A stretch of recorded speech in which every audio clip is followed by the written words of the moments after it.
അഡ്നോഡ് അവൻ്റെ ചെവിയുടെ കേൾവിശക്തിയെ സാരമായിട്ട് ബാധിക്കുന്നുണ്ടായിരുന്നു. ചെവിയിൽ എപ്പോഴും പ്രഷർ കൂടുകയും ചെവി വേദന വരികയും എല്ലായ്പ്പോഴും ചെവി ഇൻഫെക്ഷൻ ആവുകയും ചെയ്യുമായിരുന്നു. അലർജി പ്രശ്നമുള്ളതിനാൽ എല്ലായ്പ്പോഴും ജലദോഷവും ചുമയും വരികയും അഡ്നോഡ് 70% വരെ വളർച്ചയിലെത്തി നിൽക്കുകയും ചെയ്തു. മോൻ്റെ പല്ലിൻ്റെ നിരയും കാര്യമായിട്ട് തെറ്റാൻ തുടങ്ങി. ഞാൻ അഡ്നോഡ് കാണിച്ചുകൊണ്ടിരുന്ന ENT ഡോക്ടറിനെ കാണിച്ചപ്പോൾ 2 ആഴ്ചയ്ക്കുള്ളിൽ തന്നെ മോന് സർജറി വേണമെന്ന് പറഞ്ഞു.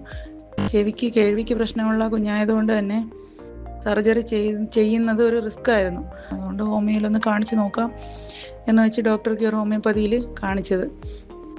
8 മാസം മുടങ്ങാതെ മരുന്ന് കൊടുത്തു. 3 ആഴ്ചയായപ്പോൾ തന്നെ മോൻ്റെ അലർജി പ്രശ്നത്തിന് കാര്യമായ കുറവ് വന്നു തുടങ്ങി. അപ്പോൾ എനിക്ക് വിശ്വാസമായി. സ്കൂളിൽ മുടങ്ങാതെ പോകാൻ തുടങ്ങി. വായ തുറന്നുറങ്ങുന്നത്, കൂർക്കം വലിക്കുന്നത് ഉൾപ്പെടെയുള്ള മോൻ്റെ ബുദ്ധിമുട്ടുകൾ മാറി. 8 മാസത്തിന് ശേഷം ENT ഡോക്ടറിനെ തന്നെ കാണിച്ച് അഡ്നോയിഡിൻ്റെ ഒരു എക്സ്റേ എടുത്തു.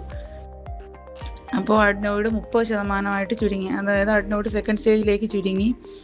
പിന്നെ അവൻ്റെ വലത് ചെവിക്ക് ജന്മന പ്രൊഫൗണ്ട് ഹിയറിംഗ് ലോസ് എന്നാണ് പറഞ്ഞിരുന്നത്. ഐഡ് വയ്ക്കുന്ന പ്രൊഫൗണ്ട് ഹിയറിംഗ് ലോസ് എന്ന് പറഞ്ഞിരുന്ന ചെവിക്ക് കേൾവിശക്തി നല്ല ഇമ്പ്രൂവായി. അലർജി പ്രശ്നങ്ങൾ മാറി.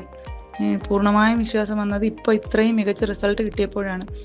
അതേപോലെ തന്നെ അവിടുത്തെ ഡോക്ടർ തസ്നീം എപ്പോൾ കോൺടാക്ട് ചെയ്താലും, എന്ത് ആവശ്യമായിട്ട് കോൺടാക്ട് ചെയ്താലും അപ്പോൾ തന്നെ റിപ്ലൈ തരികയും ചെയ്യാറുണ്ട്. മോനും ഹോമിയോ മരുന്നായതുകൊണ്ട് കഴിക്കാൻ ബുദ്ധിമുട്ടില്ലാതെ മരുന്ന് കൃത്യമായി കഴിക്കുകയും ചെയ്യും.